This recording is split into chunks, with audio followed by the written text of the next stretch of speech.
Ito ang nag-iisang taong kinakatakutan ni Lucifer. Mga kaibigan, ito ay walang iba kundi ang King of Salem na si Melchizedek. Una siyang nabanggit sa Biblia sa Book of Genesis at isang hiwaga ang kanyang katauhan dahil sinabi dito na wala itong naging nanay at tatay.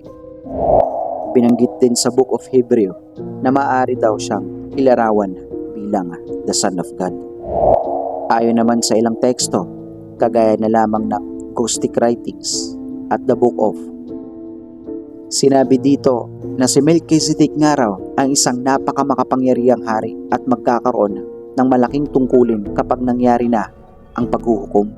Base sa interpretasyon ng ilang scholars, ang kapangyarihang taglay ni Melchizedek ay napakalayong mas malakas pa kaysa sa mga demonyo maski na kay Lucifer, na dahilan upang iwasan niya ito na huwag silang magkatagpo. Pakatandaan na ang mga kwentong ito at ang karakter na ating binanggit ay walang ebidensyang nagpapatunay kung totoo nga ba, dahil wala naman talaga nakakaalam ng totoo dito sa mundo na punong-puno ng hiwaga.